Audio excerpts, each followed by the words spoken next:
Hello, welcome back again. This is the third video in the series of tutorials on how to model, texture, light, and render a soda can. So in this tutorial we'll be texturing and putting materials on this soda can. We can go ahead and hide this spline, we don't need that anymore. So what we're going to do is firstly turn these this NURBS into polys. So let's go up here to modify and convert NURBS to polys. Let's click this little option box. This is already kind of set up for me, but I've gone through these, and the one that works the best without too much hassle is control points. And what I found that it does is it puts a vertex at every intersection, just like it looks here, so you pretty much can see your mesh before you do it. Let's go ahead and hit apply. Let's come over here and hide our revolve surface. You can delete it if you want, but just to be safe, in case you're not perfect, go ahead and just hide it, in case you need it later. So let's go ahead and smooth this. You'll see it looks just like the NURB surface, very smooth. That's what we want. And now we have polys that we can click. Okay, so there's a texture map we need to put on this can, and the texture map, if you look at pictures of soda cans, the color map ends about right at this curve, right where this curve is, or right after it maybe. From looking at pictures online, that's the conclusion I've came to. So really we just want to select those polys just to keep it clean and make sure we apply a straight metal material to this portion. So we're going to do this in our front view, so let's go ahead and jump in.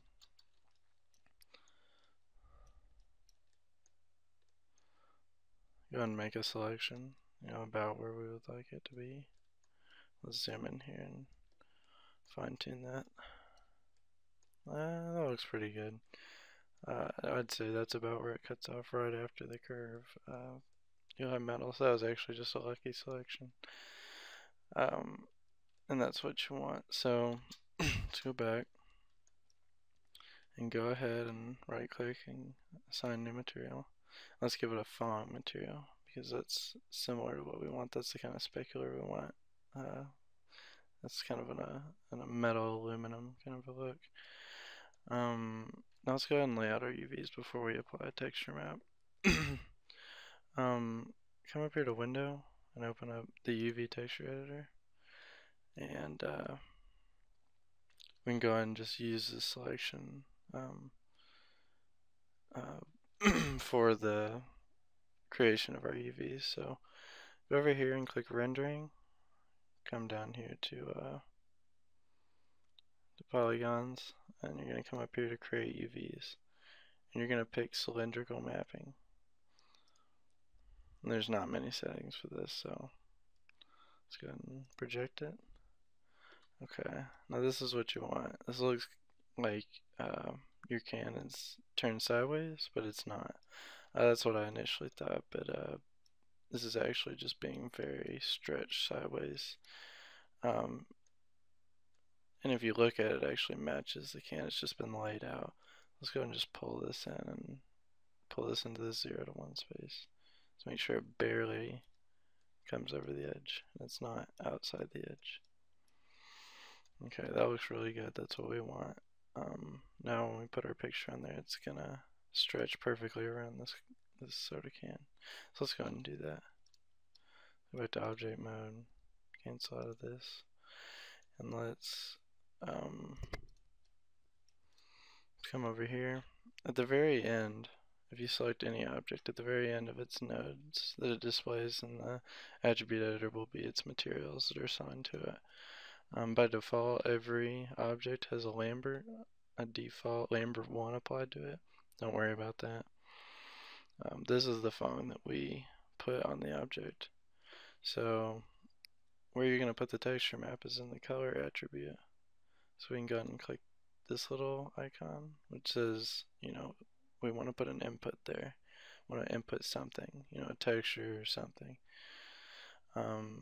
We want to click File because what we're using is a file. We're not using a procedural anything, no checker or anything. Let's click File, and it's going to give you this option here. And we want to pick Purdue Can Texture, the TIFF. Let's go ahead and hit 6 on your keyboard, which will show the texture. This looks good. This is exactly what we wanted. I planned this so that the UVs would land perfect and we wouldn't have to do any more manipulation, but just to show you, if you did need to, you can come up here to the texture editor and you'll see now you can see your image. You can turn the image off here with this little checkbox, and you can also dim the image here and kind of see the UVs better. So you can right click and over to UVs. How this works is you can select a series of UVs and then see it in your viewport. Now if we grab our move tool and pull these up and down, you'll see what that does. So essentially you're stretching out your polys and laying them out flat like you would like a pelt over the image. This is already good, so you know you could need to do things like scaling this, see how that affects it, things like that, try to get your texture laid out well. Alright, so this looks good.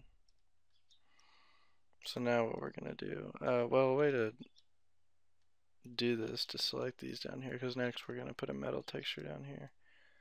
The best way to do that would be to, there's a little trick you can do. You can go into your hypershade and find this texture that you made, this material right here.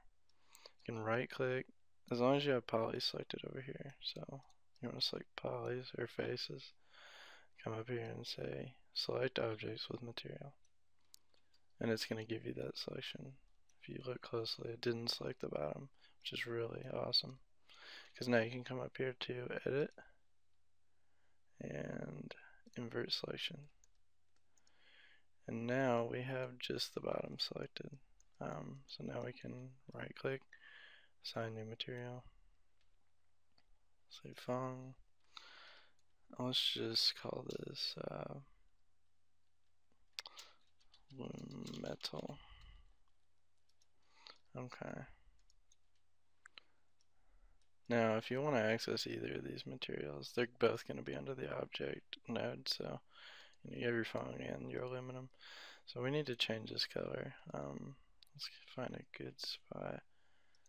Grab this and click this little eyedropper, and let's just pick this color right here. That looks good. Now we can add some other effects, like maybe turn up the reflectivity. Let's turn the specular color to something more orangey yellow. Turn the cosine power up to, if you see what that does, it's sharpening the specular. So we get the preview here. Yeah, that's more like a plastic, and this is more like a sharp metal. Let's leave it about right there.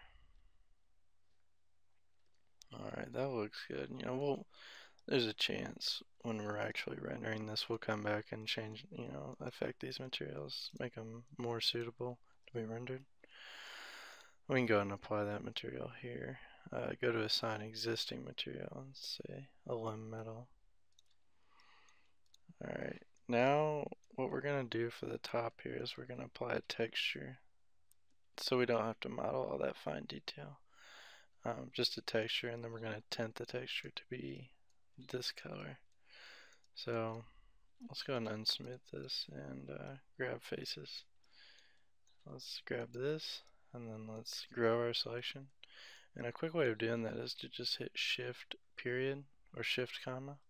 Shift period will grow your selection, shift comma will reduce your selection. Essentially you're initiating the arrow buttons. If you look what's above the period and the comma, those little, well, I can show you these little things right here.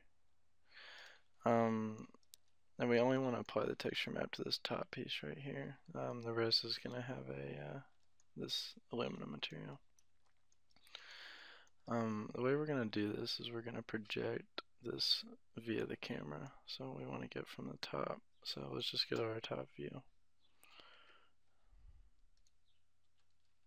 Come back here. Well, let's go and we need to assign it a material. So let's say assign new material. Fong. Let's call it top text. For top texture. It'll be easy to remember. And then we can go ahead and lay out our UVs. So let's go to our UV texture editor. Now let's say switches of polygons. Come to our top view. Say create UVs up here under the polygon menu. Create UVs. Create UVs based on camera. We can just click that. Okay. See what it did? It laid it out perfectly over the image. So now we can assign the image to the material. So let's go ahead and do that. Come here to top text. Let's click color channel. Say file. And let's grab top of can texture. Alright, now let's pull this over. Let's select these again. Alright, so I got my selection. I selected these polys, the ones I applied it to. And if you see, the texture map's a little bit big.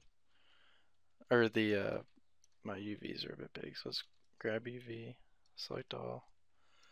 Let's just scale them down.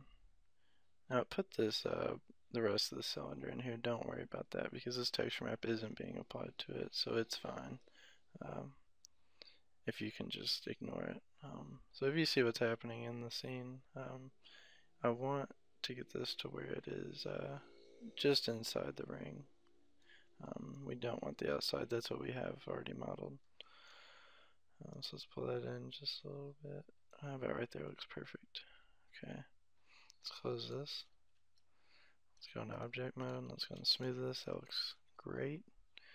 What we're going to do now is go ahead and just adjust this to fit perfect with the image tab. So it fits right above.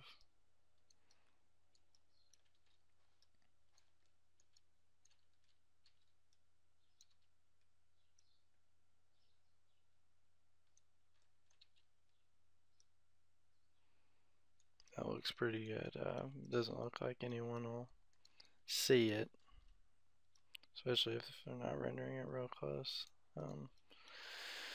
Okay, now we need to select this outside part and go and apply the metal shader there. So, of course, all we need to do is say face, come down here, find this material, it's a top text, say select objects, and then say edit, inverse selection.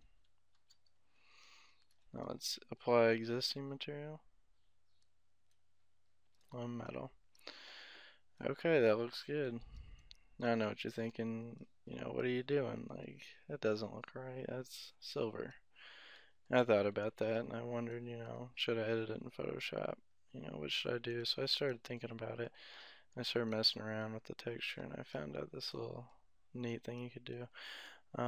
If we were to render this,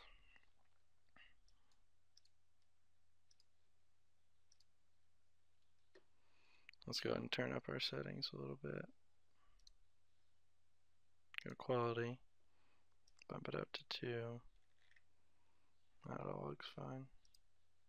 Let's render that again. As you can see, that doesn't look right, you know. Silver top with everything else being gold. So all we need to do is actually edit the image. So, but we can do it inside the program without actually altering the outside image. So let's close this and let's come in here. Let's go this way. Let's grab the top text and we want to go through this color channel, and this is our image, and this is where we want to be. This is the file that we plugged in.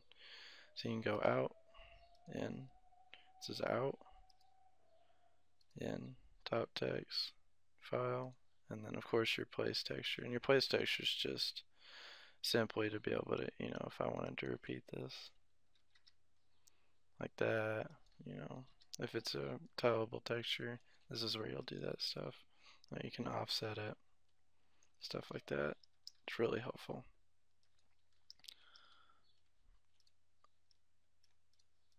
Oh man, I don't know what just happened.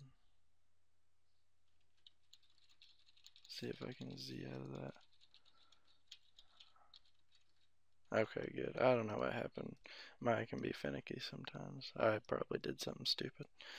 Okay, so let's come through here. Let's go down. And let's go to color balance. Now if you change this color gain to a color, you're going to get a tint.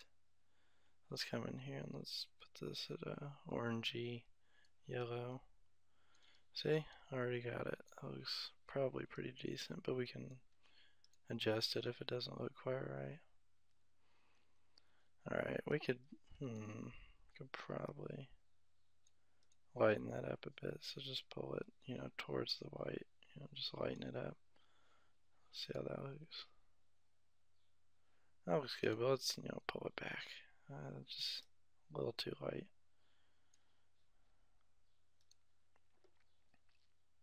And that looks good. I like that. So let's zoom out here. Let's get a little render of our, turn on our res gate so we can see.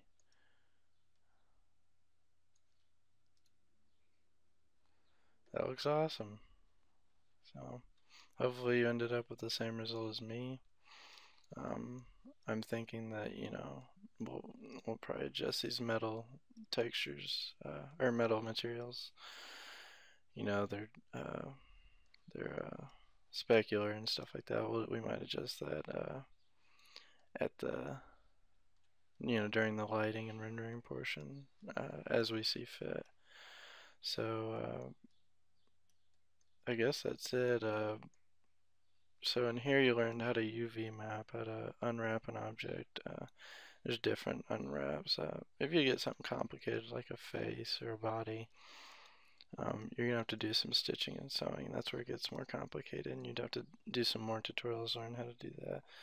But this is definitely a good start and a good understanding of UV texturing and also materials. So I will see you in the lighting tutorial. Thank you. Bye.